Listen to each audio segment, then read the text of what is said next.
ఇది ఒక పిన్నీసు కథ. మీరు విన్నది కరెక్టే, పిన్నీసు కథ అని అనుకుంటున్నారు కదా. ప్రతిరోజు మన జీవితంలో ఆడ మగ చిన్న పెద్ద అందరికీ ఏదో ఒక సందర్భంలో అవసరం అవుతూ ఉండేదే ఈ పిన్నీసు. మరి ఈ పిన్నీసు పుట్టుక ఎక్కడ, ఎలా, ఏ సందర్భంలో దాని ఆవిష్కరణ జరిగింది తెలుసుకోవాలి కదా. అమెరికాకు చెందిన వాల్టర్ హంట్ దీన్ని కనిపెట్టాడు. దానికోసం పెద్దగా ప్రయోగాలేమీ చేయలేదు. కొన్ని నిమిషాల్లోనే దానికి ఓ రూపం ఇచ్చాడు. అసలేం జరిగిందంటే, మెకానిక్ అయిన వాల్టర్ చిన్న చిన్న పరికరాలు రూపొందిస్తూ న్యూయార్క్ లో మిల్లులకు అమ్ముతూ సొమ్ము చేసుకునేవాడు. ఓసారి ఎందుకో తెలియదు కానీ తన స్నేహితుడికి $15 బాకీ పడ్డాడు.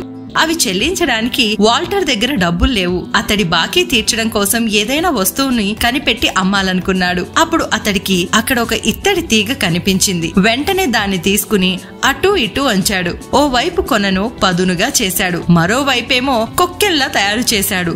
దానికి సేఫ్టీ పిన్ను అని పేరు పెట్టాడు. దాన్ని WR గ్రేసన్ కంపెనీ వాళ్ళకి $400కు అమ్మాడు.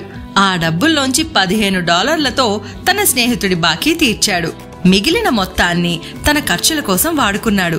ఆ సేఫ్టీ పిన్నుకు ఏప్రిల్ 10, 1849లో పేటెంట్ కూడా వచ్చింది. తర్వాత కొన్నేళ్లలోనే గ్రేస్ కంపెనీ వాళ్ళు పిన్నీసుల్ని పెద్ద ఎత్తున ఉత్పత్తి చేసి లక్షలాది డాలర్ల వ్యాపారం చేశారు. అలా పిన్నీసు ప్రపంచ వ్యాప్తంగా పరిచయమైంది. ప్రస్తుతం ఏటా 100 కోట్లకు పైగా పిన్నీసులు ఉత్పత్తి అవుతూ ఉంటాయి.